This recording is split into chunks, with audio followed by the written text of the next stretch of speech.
And he joins me now, Representative Mike Turner of Ohio, who serves as chairman of the U.S. delegation to NATO Parliamentary Assembly. He also sits on the House Armed Services and Oversight and Government Reform Committees. Thank you so much for joining me, Congressman. What is your biggest fear right now? My biggest fear right now is that as Russia is continuing its movements and its operations that could put Ukraine and even our allies at risk, we have radio silence coming out of the administration and of the Pentagon about Russian actions. You know, if you think about the United States going to war over the last 20 years, the Pentagon, the administrations always have been very detailed in what assets that we have, what troop movements are occurring as we prepare. Now, here, obviously, we know what Russia is doing, but we don't see the generals of the Department of Defense critically explaining to our allies or even giving information that would be helpful to Ukraine as to what Russia is doing right now. And I think this puts us at a critical disadvantage. That you would favor some kind of military interaction from the U.S. into Ukraine if you wind up getting this information?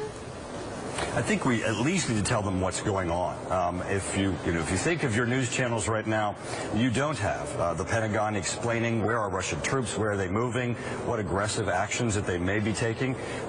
We really just have a wait and see. As we discuss sanctions, Russia is taking actions that our allies need to know about, certainly the American public needs to know about, and the international community needs to know about. Congressman, I guess I just wonder then what difference the U.S. response would be if we did have concrete information. Well, again, what we're doing is allowing Russia to build up the momentum of surprise. You're not having an international debate about what Russia is doing today in its own troop movements. We're discussing what they did last week, the week before. We're discussing what they may do, but we're not discussing what they're doing right now, and certainly in today's technology. I mean, even Google Earth could tell you what's happening on the border on the other side of Ukraine. But our Pentagon, our administration, is radio silent as to what the emerging threat is. Okay, so looking for that sense of urgency, Congressman. You also introduced legislation, Expedited LNG for American Allies Act, to really expedite natural gas exports to NATO countries as well as Japan. What part of U.S. energy can play in deterring Russian involvement? It can play a huge role. The Russian economy is largely an export economy, and it's largely based upon its energy resources. The price, therefore, if it has volatility, certainly affects Russia directly.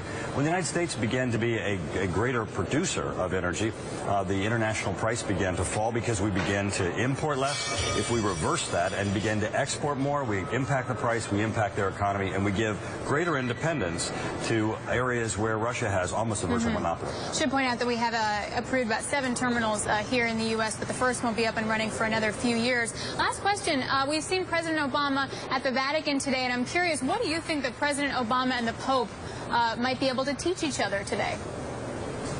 Well, I think this certainly is a pope that has reached out and has looked for a broader message. And I think as the president goes to Europe and tries to re-image his foreign policy and look to the new abandonment of the false narrative that he has as Russia as a partner and versus now an adversary, he has an ability also to show that the United States still cares about Europe.